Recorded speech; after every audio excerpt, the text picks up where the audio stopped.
Hello friends, welcome. Myself Samin Sheikh, working as an assistant professor in the Department of Chemistry of KVN Naik College Nasik. In this video, I am going to explain the SYBSC first practical by online mode. Now, how will you prepare the organic compound? That is nothing but the organic preparation. Organic preparation is a simple process in which the synthesis of one types of organic compound from the other compound. Therefore, one forms of compound is converted into other types of compound. It is called as organic preparation. Why preparation is necessary?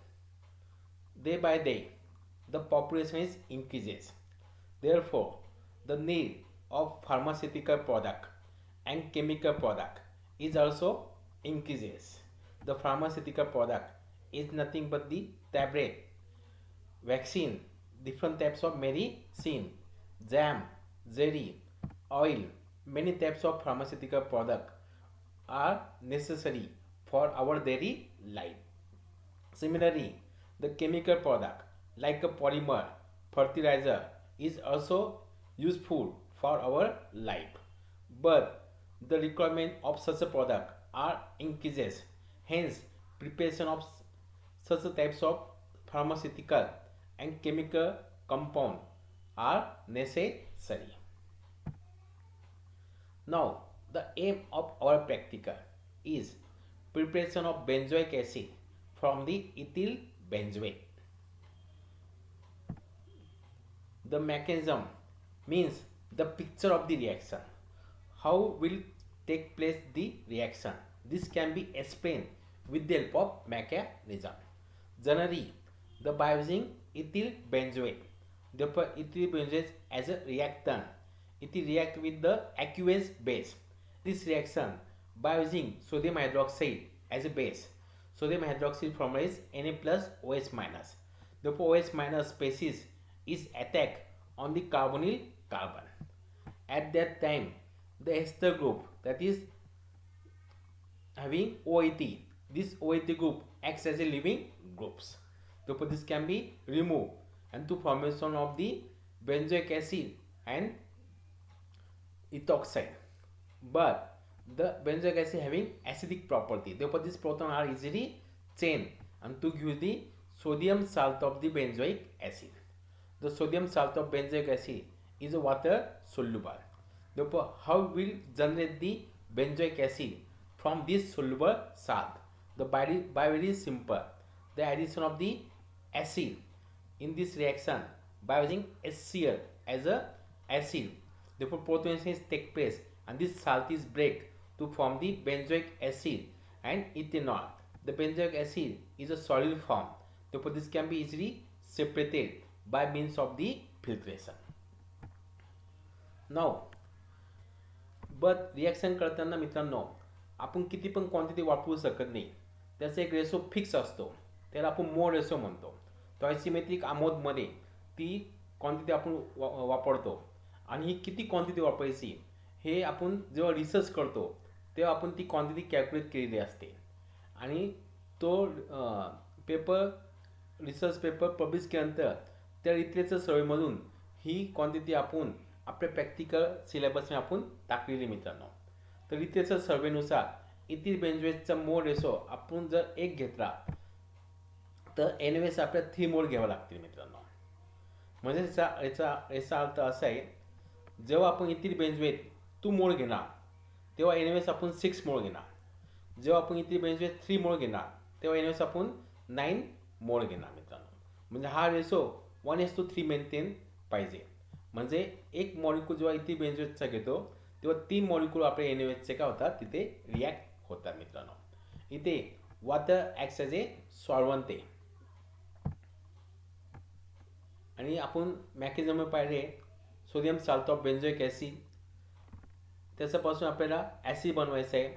त्यात आपण इथे corn HCl वापरणार आहे मित्रांनो.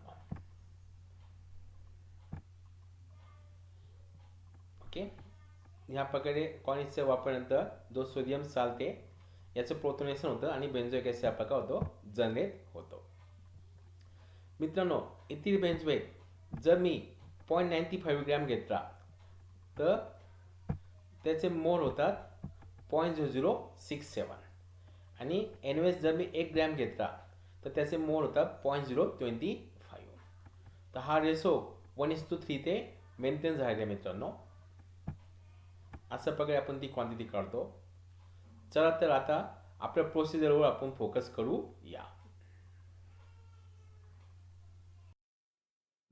Now I have to introduce the chemical required to today's practicals. The first chemical, that is a ethyl benzoate. It is present in the liquid form. The second one chemical is sodium hydroxide. It is a soluble in the water. Then it is a inorganic base. Then introduce the apparatus required in today's practicals. That is a spatula. This is for the taken the chemical. Direct chemical हात लावायचं नाही मित्रांनो. स्पॅच्युलाने ते chemical आपण घेऊ शकतो. काही chemical toxic असतात, आपल्या हाताला इजा होऊ शकते. त्याच्यामुळे केमिकलची पण रिस्पेक्ट करायचा आणि प्रॅक्टिकल करताना केअरफुली प्रिकॉशन घ्यायलाच पाहिजे. नंतर it is our sand bath. Some reaction will be carried out at higher temperature, that is above 100 degree Celsius. At this time, by using sand bath, then you know that requires a wire gauze with the tripod stand. Then this is round bottom flask. आपण याच्यामध्ये reaction लावणार आहे मित्रांनो. कंपनीमध्ये असे round bottom flask असतात, पण त्याची कॅपॅसिटी खूप जास्त असते. आपण हे स्मॉल स्केलर रिॲक्शन लावतो. नंतर that is a water condenser. It is used for cooling purpose. The gas molecule are converted to liquid form by this water condenser. That is a volumetric flask. इथे marking दिसते तुम्हाला मित्रांनो, हे पहा. आता हा व्हॉल्युमेट्रिक flask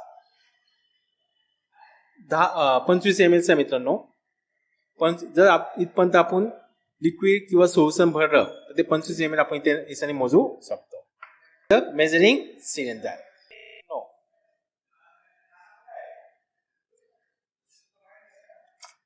That is a capillary tube.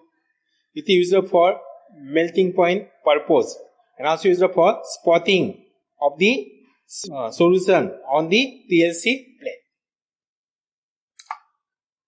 Used for TLC purpose. Friends, let us take the chemical in the cosmetic form. Actually, आजच्या practical मध्ये आपण सगळे लिक्विड फॉर्म मध्ये कंपाऊंड, त्याच्यामुळे आपण मेजरिंग सिलेंडर ते मोजणार आहे. पण जर तुम्हाला सॉलिड कंपाऊंड मेजर करायचं असेल आपण बॅलन्स मेजर करू शकतो. त्यासाठी आपल्याला कागदी बोर्ड बनवायला लागतो. आता ही कागदी बोर्ड बनवायची कशी ते तुम्हाला मी दाखवणार. सगळ्या बाजूने याची गडी काढून घ्यायची.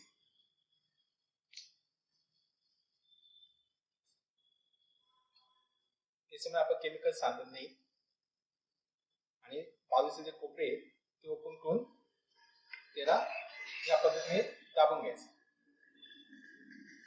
ही आपली कागदी बोर्ड तयार झाली. आणि बॅलन्स केल्यानंतर हा तेल बटन दिसते, तो तेल दाबला का इथे 0 येतं. म्हणजे याचं वेट किती असेल 0 असेल. आपण 0.5 ग्रॅम 0.2 ग्रॅम वेट घ्यायचं असेल तर आपण या पद्धतीने वेट घेऊ शकतो.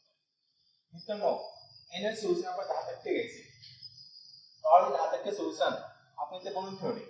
10% म्हणजे आपण जर 100 ml सोल्युशन बनवलं तर 10 ग्रॅम आपलं NaOH असतं.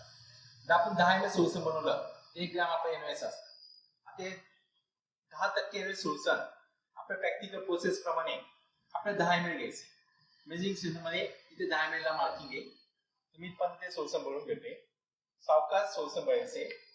आपल्या हातावर कोणतं पण केमिकल सांगायला. त्यानंतर आपल्याला किती मेजर घ्यायचं मित्रांनो. 1 ml सांगितले. 1 ml आपण मोजून घेऊया. 1 ml मोजून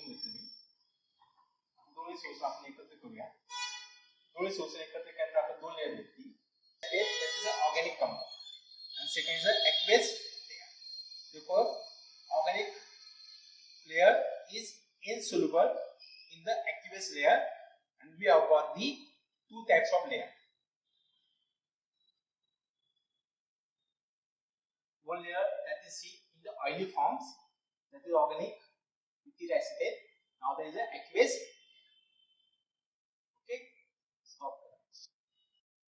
Now how to arrange the assembly of the practicals? We are going to from bottom to top. जशी बिल्डिंग बांधतो पायथ्यापासून वरती बिल्डिंग बांधतो तसं असेंब्ली लावताना पण बॉटम टू टॉप लावायचं. First check the all apparatus. This should be clean and these are not any leakage. Okay, now burner already check केलाय कोणत्या प्रकारचं लीकेज नाहीये.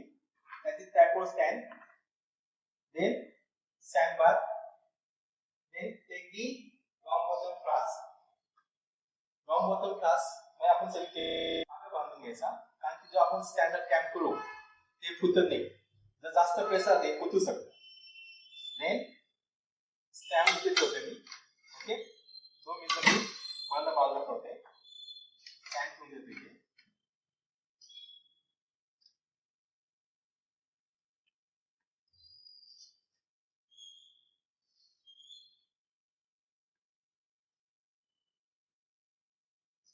That is water condenser. Already say that it is for cooling purpose. That the gases come into liquid form.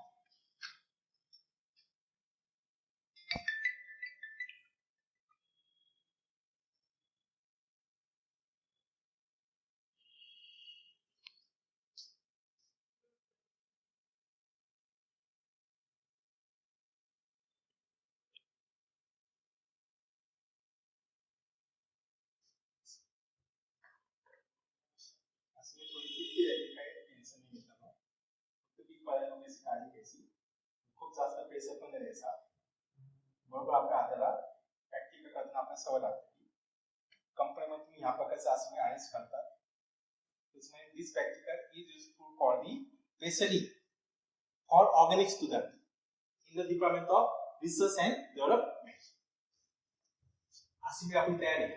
Okay, आता आपला that is called refluxing assembly. What the meaning of reflux? The reaction takes place in gaseous phase. Then product is obtained in the solution form because the water condition to cool this solution and this gaseous molecule are converted into liquid form. Then असे बंदर चालू करते. इथे दोन बंदर असल्यामुळे मी कोणतं पण यूज करू शकतो. हा पण यूज करू शकतो.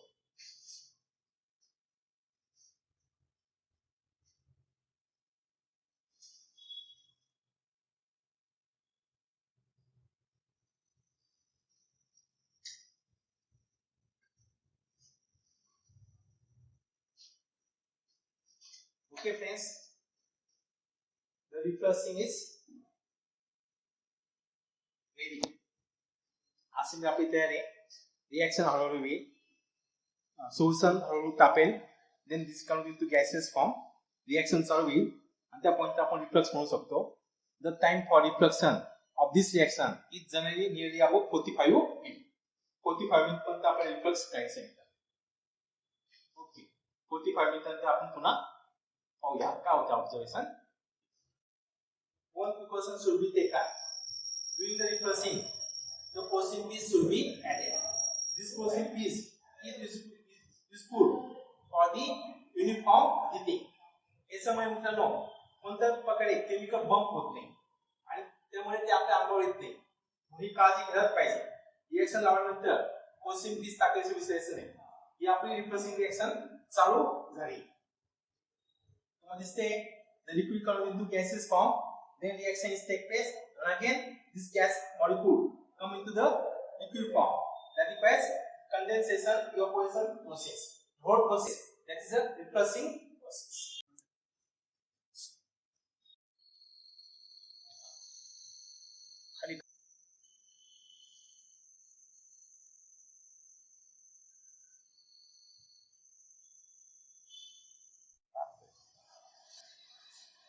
Friends, now fortification is completed.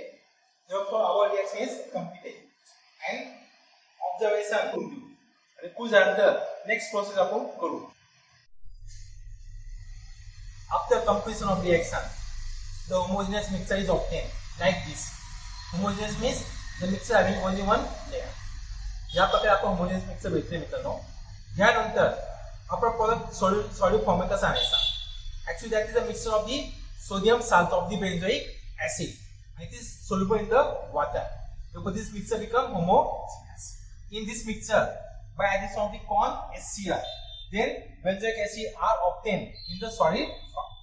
The addition of corn HCl should be slowly. So, I can say.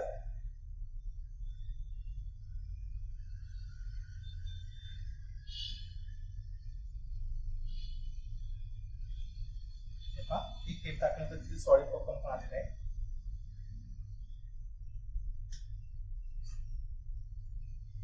that is our product. The name of the product is benzoic acid.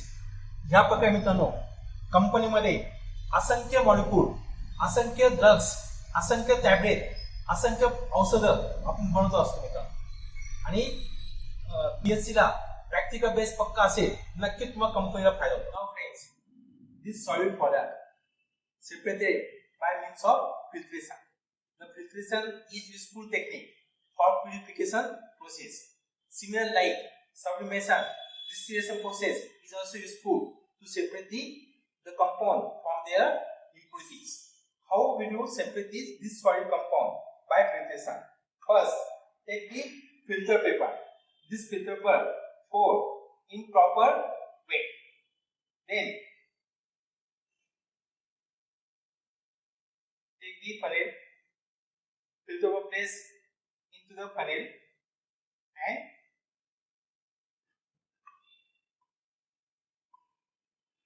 assembly are arranged like this way. The solid compound is poured on the filter paper.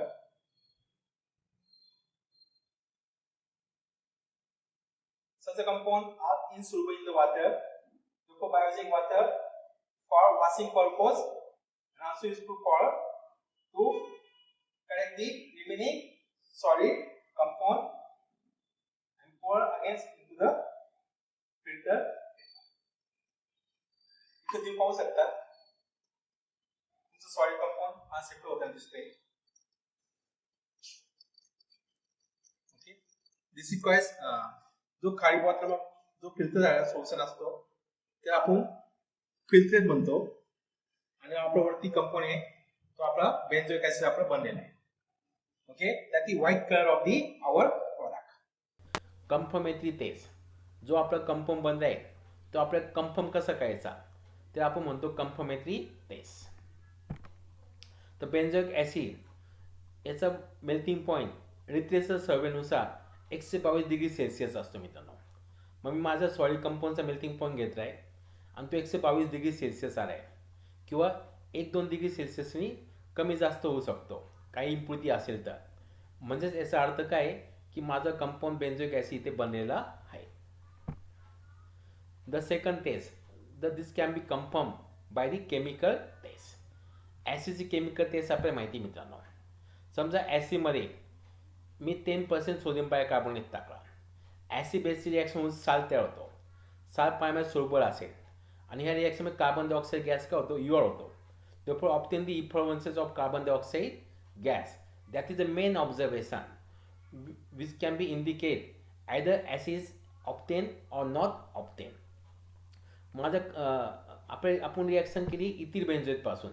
समजा मित्रांनो reaction झालीच नाही आणि त्या रिॲक्शनमध्ये मी sodium bicarbonate टाकला तर तेव्हा आपलं कार्बन डायऑक्साईड गॅसचे इन्फ्लुएन्स भेटणार नाही. म्हणजे असं आपण केमिकल टेस्टने पण सांगू शकतो की आपला कंपाऊंड बनतोय का नाही. मित्रांनो कधी कधी कार्बन डायऑक्साईड गॅसची इन्फ्लुएन्स आपल्याला दिसतील याची गॅरंटी नाही. त्याआधी पुन्हा त्या सोडियम बेंझोएटमध्ये मग ते सोल्युबल झालेल्या कंपाऊंडमध्ये आपण जर HCl टाकला तर तिथे सॉलिड कंपाऊंड पुन्हा जनरेट होतो. प्रॅक्टिकली मी मध्ये दाखवले मित्रांनो कॉर्न HCl टाकल्यानंतर आपला कंपाऊंड कसा सॉलिड बनला होता. तर इथे आपण पाहू शकतो ही पण केमिकल टेस्ट आपली कन्फर्म आपली कळू शकते की आपला बेंझोइक ॲसिड बनतोय का नाही. मित्रांनो, तिसरी जी टेक्निक आहे, it is the most useful technique आणि ती widely use in the research and development department of many or generally all types of the chemical as well as pharmaceutical company. सगळ्यात मेन टेक्निक जर असेल research and डेव्हलपमेंटमध्ये जो आपण organic compound बनवतो ते click करण्यासाठी, तर TLC is a chromatography technique which are useful for separation, identification and purification of the organic compound. TLCचा लॉंग फॉर्म तुम्हाला माहीत असेल मित्रांनो, थिन लेअर क्रोमॅटोग्राफी. एक थिन लेअर घेतो, मग ती ग्लासची असेल किंवा ॲल्युमिनियम फॉइलची असेल. इथे तुम्ही पाहू शकता, माऊसवर फोकस करा, ही थिन लेअर घेतली आहे, याला मी TLC प्लेट म्हणतो. या TLC प्लेटवर मी आधी याच्यावर सिलिका जेलचा लेप दिलेला असतो मित्रांनो, किंवा काय TLC मी तुम्हाला डेमॉन्स्ट्रेशनमध्ये घेऊन दाखवणार आहे मित्रांनो. पण लक्षात ठेवा, मी ॲल्युमिनियम फॉइलची TLC वापरली मित्रांनो. ह्या TLCच्या खाली बॉटमला एक बेस लाईन मारायची मित्रांनो. बेस लाईन का मारायची? जेव्हा पण आपण स्पॉटिंग देणार आहे ऑर्गॅनिक कंपाऊंडचे, तर स्पॉटिंग आपल्या मोबाईल फेजमध्ये डीप व्हायला नको. जर आपल्या मोबाईल फेजमध्ये डीप झाले तर तिथे ते सुलभ होऊन जातील आणि ते वरती रन होणार नाही. म्हणून आपली बेस लाईन हे नेहमी मोबाईल फेजच्या लेवलच्या वर पाहिजे. ओके, इथे पहा सॉंगमध्ये आपली जी मोबाईल फेज असणार आहे. TLCमध्ये दोन टाईपचा फेज असतात, एक स्टेशनरी फेज आणि एक मोबाईल फेज. इथे स्टेशनरी फेज आपली सिलिका जेल आहे, तर आपण मोबाईल फेज ही NHN वापरली मित्रांनो. आणि आपला जो कंपाऊंड आहे तो आधी आपण सोल्युबल करून घेणार. आपले रिॲक्टंट आणि प्रॉडक्ट हे दोघांचा स्पॉट द्यायचा असतो. जर दोघी स्पॉट सेम असेल तर आपले दोन्ही कंपाऊंड सेम आहे, आणि दोन्ही स्पॉट जर डिफरंट आले तर आपले दोन्ही कंपाऊंड काय डिफरंट आहे. तर मित्रांनो, स्पॉट देताना तो कंपाऊंड सॉलिड असेल किंवा लिक्विड असेल तो आधी सोल्युबल किंवा डायल्यूट करून घ्यायचा. जनरली ओळखता येईल स्वामी आपण तो डायल्यूट किंवा सोल्युबल करून घेतो. इथे पहा माऊसकडे, इथे दोन स्पॉट दिलेले मित्रांनो, एक रिॲक्टन्सचा आणि एक काय प्रॉडक्टचा. स्पॉट दिल्यानंतर आपली आपण TLC चेंबरमध्ये ठेवणार आहे. ओके, जनरली आपण बीकर म्हणून TLC चेंबर वापरतो, आणि TLC चेंबरमध्ये आपण मोबाईल फेज घेतलेली असते मित्रांनो. मोबाईल फेजमध्ये ही TLC ठेवल्यानंतर त्यातून आपण त्याचं जे ओपन एंड आहे ते आपण काय करणार आहे, वास ग्लासनी पॅक करणार आहे. म्हणजे जेणेकरून ॲटमॉस्फिअर किंवा मॉइश्चरचा इफेक्ट तिथे होणार नाही आणि आपली मोबाईल फेज काय होईल, फास्ट रन होईल मित्रांनो. त्यानंतर रन झाल्यानंतर आपले दोन्ही स्पॉट ह्या प्रकारे दिसतील. काही आपले स्पॉट कलरलेस असतात. अशा वेळेस आपलं TLC आपण आयोडीन चेंबरमध्ये ठेवतो, आणि आयोडीन वेपर ॲब्सॉर्ब केल्यामुळे आपल्या ऑर्गॅनिक कंपाऊंडचे स्पॉट दिसतात. आजच्या प्रॅक्टिकलमध्ये पण आपण आयोडीन चेंबरमध्ये आपला कंपाऊंड आपली TLC पेज ठेवणार आहे आणि आपलं ऑर्गॅनिक कंपाऊंड आपण आयडेंटिफाय करणार आहे. जर दोन्ही स्पॉट सेम आले असते मित्रांनो हाईटला, तर याचा अर्थ काय झाला असता, दोन्ही कंपाऊंड काय सेम आहे. Different compound having different speed, therefore this can be indicate by take the TLC. इथे आपलं प्रोडक्ट बनलेलं आहे मित्रांनो. आपल्या प्रोडक्टमध्ये प्रोडक्टचा स्पॉट खाली आला आहे आणि रिॲक्टंटचा स्पॉट वरती आला आहे. म्हणजे आपलं प्रोडक्ट काय जास्त पोरर आहे आणि रिॲक्टंट काय लेस पोरर आहे. हे सगळं मायग्रेशन ड्रायव्हिंग फोर्स आणि मायग्रेशन फोर्सवर डिपेंड असते मित्रांनो. TLC is a useful technique for purification, separation, identification of the organic as well as inorganic compound. TLC आजचं कंपाऊंड कसे घ्यायचे आणि आपला कंपाऊंड हा रिॲक्टंट पेक्षा कसा वेगळा आहे हे आज आपण TLC ने प्रूव्ह करणार आहे. त्याआधी जी आपली कॅपिलरी असते तर अजून आपल्याला थिंक करावं लागते, कारण की या कॅपिलरी थिंक केल्यामुळे आपण TLC जो स्पॉट द्यायचा आहे तो एकदम बारीक होतो. मग थिंक करण्यासाठी ही कॅपिलरी आपण बंदवर पकडणार आणि बंदवर पकडल्यानंतर तिला खेचून घ्यायचं. या पद्धतीने कॅपिलरी खाली थिन झालेली आहे. Now prepare the solution of the reactant as well as product in the different sodium fusion test tube. ते अजून डायल्यूट करून घ्यायचं मित्रांनो. डायल्यूट करण्यासाठी असं वळता लिक्विड वापरायचं की त्याच्यामध्ये हा का असेल सोल्युबल असेल. इथे मी ऍसिटोन वापरतोय. ऍसिटोन टाकल्यानंतर हा डायल्यूट फॉर्म आहे. त्याच्यामध्ये THC वर स्पॉट देताना आपला एकदम थिन आणि बारीक स्पॉट भेटतो. हे आपलं सोल्युशन बनले मित्रांनो. याला मी बाजूला ठेवते. आता मी बेन्झोइक ऍसिड जो आपला प्रॉडक्ट आहे तो मी ड्राय केलेला आहे आणि ड्राय केल्यानंतर मी त्याचं वजन घेते. आता THC साठी मी थोडा कंपाऊंड सोडियम फर्मेटेस तुम्ही घेता. हा कंपाऊंड अगदी मायक्रोग्रॅम मध्ये असेल आणि त्याच्यामध्ये पुन्हा मी त्याचं सोल्युशन बनवणार आहे. हा होमोजेनियस मिक्सर असेल तर त्याचा स्पॉट THC वर दिसू शकतो मित्रांनो. THC वर स्पॉट देण्याआधी याचं बेस लाईन आपल्या आकायची असते. साधारणपणे आपल्या बॉटम पासून थोडी वरती ती बेस लाईन आखून घ्यायची. कारण की जो आपण ही THC आपल्या मोबाईल फेजमध्ये ठेवणार तर ती डीप व्हायला नको. ती बेस लाईन त्या मोबाईल फेजच्या वरच्या लेवलला पाहिजे. ओके. आता मी कॅपिलरी ट्यूबने जे आपण सोल्युशन बनवलं आहे सोडियम फर्मेटेस ट्यूब मध्ये त्याचा स्पॉट मी THC वर देतोय. एकदा अगदी थिन पद्धतीने स्पॉट आलेला आहे पहा. त्याला एकदा फूक मारून घ्यायची आणि पुन्हा तिथे स्पॉट द्यायचा. ओके. अशा प्रकारे आपण रिॲक्टन जो इथे ऍसिड येते त्याची स्पॉटिंग मी केलेली आहे. लक्षात ठेवा डाव्या हाताला रिॲक्टन आहे आणि उजव्या हाताला मी काय घेते प्रॉडक्ट घेते. आता प्रॉडक्टचा स्पॉट आहे तो पण आपण त्याच्यामध्ये सुरुवात करून घेतला होता. त्याचा स्पॉट पण मी बारीक देते एकदम आणि त्याच बेस लाईनवर देते. फक्त उजव्या हाताला देते. दोन्ही स्पॉट एकावर एक द्यायचे नाही. एकदा स्पॉटिंग दिल्यानंतर फूक म्हणून घ्यायची आणि पुन्हा त्याचं दोनदा तीनदा स्पॉट द्यायचा. म्हणजे जेणेकरून आपण जो स्पॉट होईल रन तो आपल्याला चांगला दिसेल. ओके. आता THC पेज आपण काय करणार आहे मोबाईल फ्रेममध्ये टाकणार आहे. त्याआधी आपण मोबाईल फ्रेम बनवूया. एन हेक्झेन म्हणा किंवा कोणतं पण ओळातेल सॉल्व्हंट आपण मोबाईल फ्रेम म्हणून वापरू शकतो. साधारणपणे मी याचे 10 ml किंवा 10 ड्रॉप आपण जो THC जार आहे त्याची कॅपॅसिटी किती त्यावर ती मोबाईल फ्रेम आपण बनवायची. आता हे लहान मायक्रो स्केल मध्ये म्हणजे मी 10 ड्रॉप टाकतो फक्त आणि मोबाईल फ्रेम मी आता बनवली आहे आणि हळूच THC मी काय करणार उचलून ठेवणार. उचलताना पण प्रिकॉशन घ्यायची. डायरेक्ट THC वर हात ठेवायचा नाही कारण की आपल्या हाताला पण ऑर्गॅनिक कंपाऊंड असतात आणि त्याचं पण स्पॉट इथे दिसू शकतो आणि ते इंटरफेअर केल्यामुळे आपल्या ऍक्युरेट रिझल्ट भेटणार नाही. आणि त्यानंतर हा THC जर आपण काय करणार ऍटमॉस्फिअर पासून क्लोज करणार.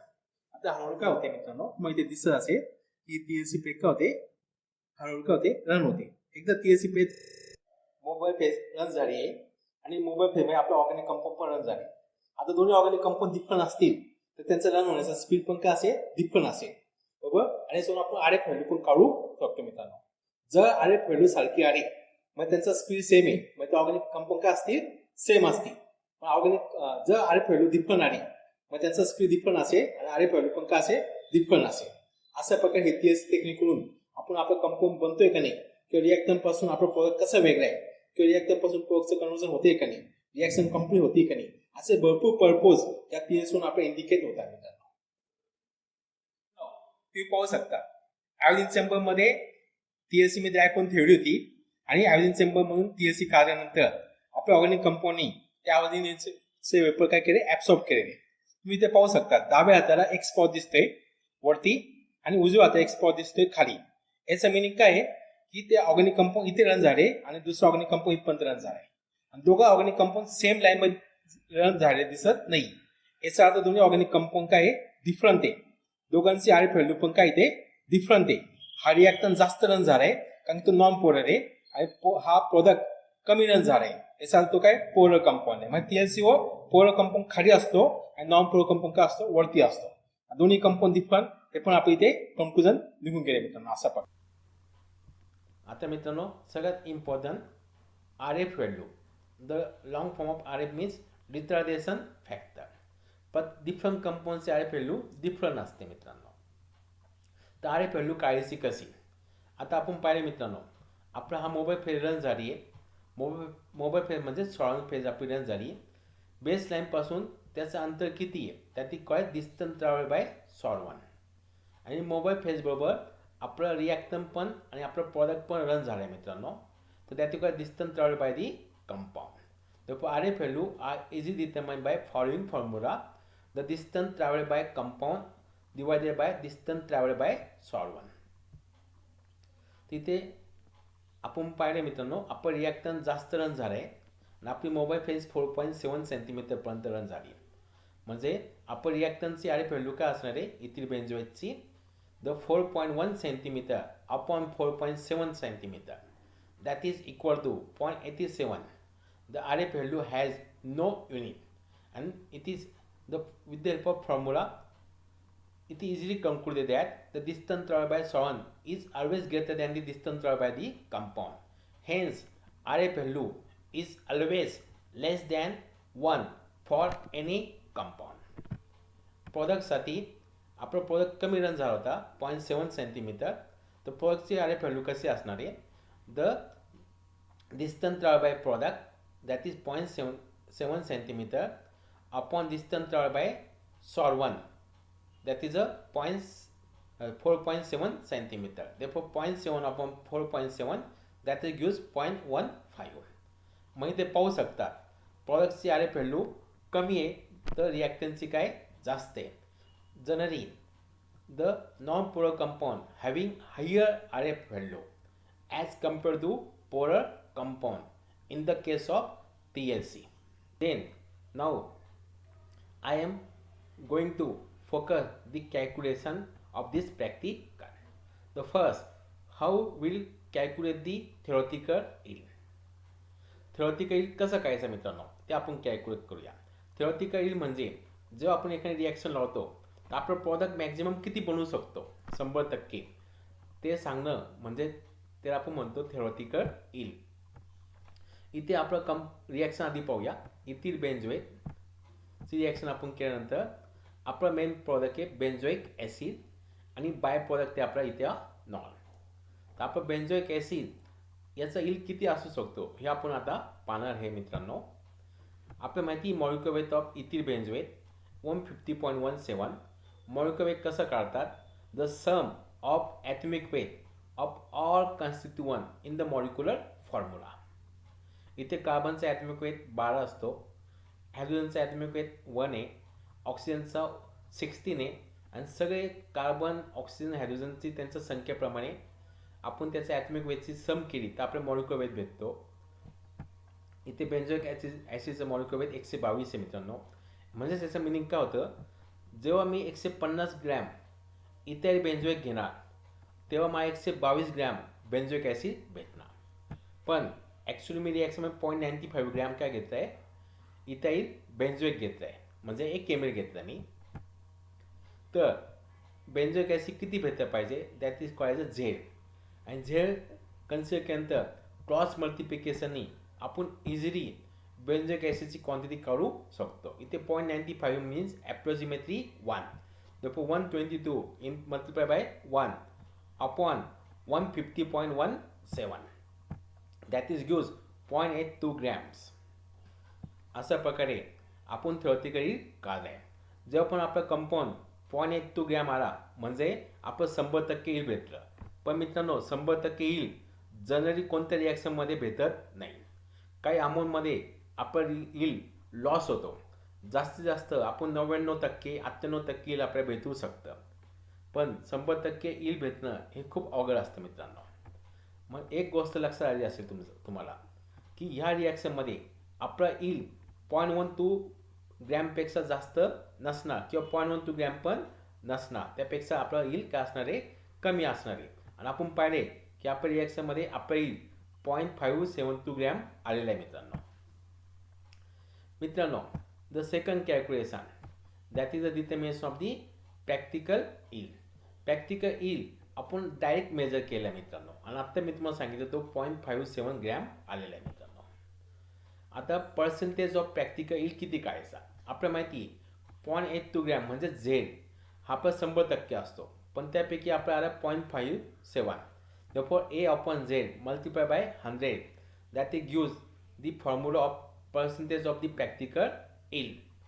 तर आपला फॉर्म्युला प्रमाणे 0.57 अपॉन 0.812 इंटू 100 हे मल्टिप्लाय केल्यानंतर तुम्हाला जे पण yield भेटे ते पर्सेंटेज ऑफ प्रॅक्टिकल yield असणार. जेव्हा तुम्ही प्रॅक्टिकल करता मित्रांनो सगळ्यांचं येईल सारखं येऊ शकत नाही, कारण की काही केमिकल एरर असतात, काही पर्सनल एरर असतात, असे इन्स्ट्रुमेंटल एरर असू शकतात. असे वेगवेगळ्या एररमुळे प्रत्येकाचा येईल का असतो वेगवेगळा येऊ शकतो मित्रांनो. प्रॅक्टिकल केल्यानंतर जे प्रॅक्टिकलचं आपण कन्क्लुजन निघाले किंवा काही ऑब्झर्वेशन असतील ते आपण रिझल्ट टेबलच्या स्वरूपात इथे इंडिकेट करत असतो मित्रांनो. तर पहिलं प्रॅक्टिकल येईल आपण बेंझोइक ॲसिड किती आर आहे, तो आपल्याला माहिती आहे 0.57 ग्रॅम आर आहे. प्रॅक्टिकल इन पर्सेंटेज हे तुम्हाला कॅल्क्युलेट करायचं मित्रांनो. मी सगळं प्रॅक्टिकलमध्ये एक्सप्लेन केलं आहे, तुम्ही ते कॅल्क्युलेट करून मला ते सबमिशन तुम्ही करू शकता. किंवा मेल्टिंग पॉईंट ऑफ प्रॉडक्ट आपल्याला माहिती आहे 122 डिग्री सेल्सिअस येतो. R F value of benzoic acid, R F value of ethyl benzoate आणि सॉल्व्हेंट फॉर थियासीन एन हेक्झेन हे आपण वापरलं आहे. अशा प्रकारे तुम्ही रिझल्ट टेबल बनवू शकता मित्रांनो.